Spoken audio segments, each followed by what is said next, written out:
Sur le toit de Paris, il y a un élément qui attire l'attention à l'horizon. Et ce n'est pas étonnant, c'est un grand dôme doré, point culminant d'un très beau monument.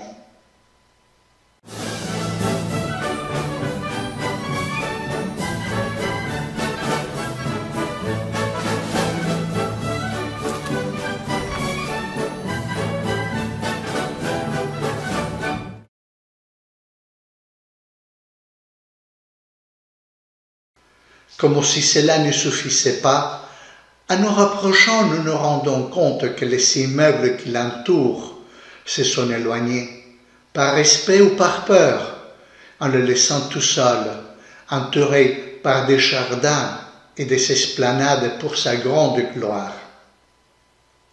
Pour parachever sa magnificence, le pont Alexandre III, cadeau de ce tsar de la Russie à la ville de Paris, ouvre la voie de l'autre côté de la Seine.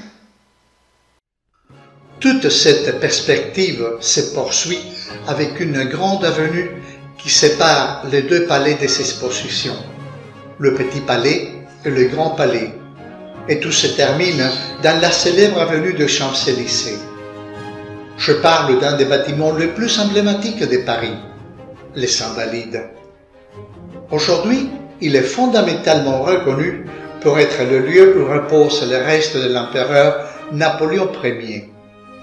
Mais les Invalides, c'est bien plus que cela. Faisons un peu d'histoire.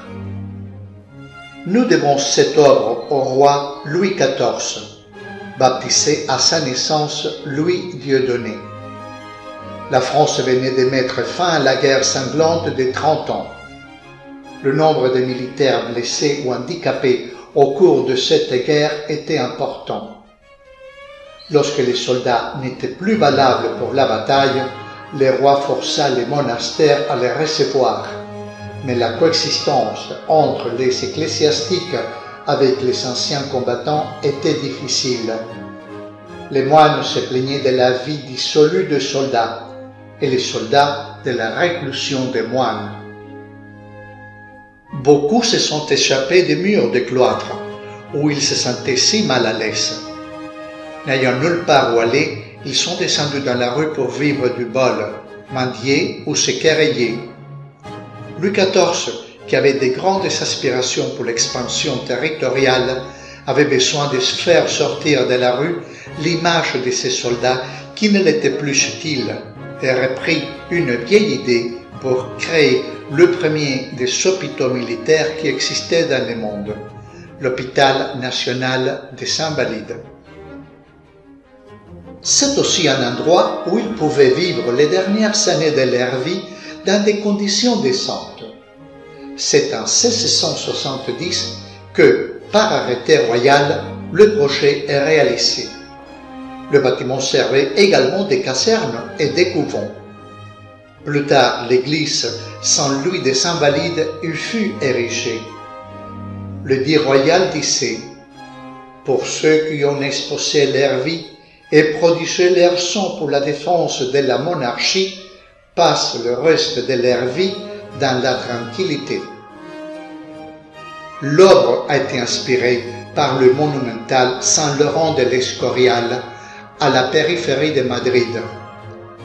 Il reprend l'idée d'une grille qui est en fait inspirée de la grille sur laquelle Saint-Laurent a été brûlé vif en martyr. Il y a une grande cour centrale et des bâtiments autour d'elle, tous reliés par des cours plus petites. Les travaux ont débuté en 1671. 3 ans plus tard, l'institution accueillait ses premiers patients. Les Invalides servant également des casernes, c'est là que le peuple révolté de Paris se rend en 1789 à la recherche d'armes avec l'intention d'assaut et de prendre le château de la Bastille à l'est de Paris. L'empereur Napoléon a toujours entretenu une relation étroite avec cette institution. C'est pourquoi il y a accordé beaucoup d'attention. Après son retour d'exil, auquel il fut soumis sur l'île de Sainte-Hélène, au bon milieu de l'Atlantique Sud, c'est sous les grands dômes du bâtiment principal des Invalides que fut installé le tombeau du Grand Corse. Ces restes sont à l'intérieur de plusieurs sarcophages. Le premier est en laton, le second en acajou, le troisième et le quatrième en plomb et le cinquième en ébène. Tout cela à l'intérieur d'un autre sarcophage en porphyre, une roche ignée violette de Sibérie, un cadeau du tsar russe Nicolas Ier. À son tour, l'ensemble repose sur un grand piédestal de granit vert. Cette tombe peut être visitée depuis l'étage supérieur sur un balcon rond qui entoure le dôme.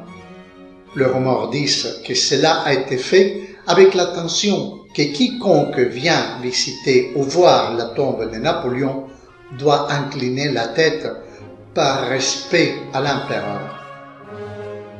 Les Invalides servent également de nécropole à des autres personnages. Là reposent quelques parents de l'empereur, généraux et maréchaux de France, et les 42 victimes du premier attentat qui a eu lieu en France en 1835 contre le roi Louis-Philippe et dont il est sorti indemne. Aux Invalides, il y a plusieurs musées, tous liés à l'histoire militaire de la France. On y voit des objets liés à la Première et à la Seconde Guerre mondiale, guerre auxquelles ce pays a participé. Il y a un grand musée avec des objets personnels de Napoléon et de sa famille. Mais malgré tout ce que je viens de vous dire, les Invalides remplissent encore leur première mission. Parce que les Invalides sont aussi un hôpital hautement spécialisé, destiné aux soldats qui sont blessés dans les différentes missions auxquelles ils sont envoyés. Les Invalides sont aussi le quartier général du commandement supérieur qui s'occupe de la protection de la ville de Paris. C'est ainsi que je finis mon émission. Je vous remercie beaucoup pour le temps que vous m'avez dédié. Vous pouvez vous souscrire si vous ne l'avez pas encore fait. Et comme d'habitude, je vous dis à la prochaine.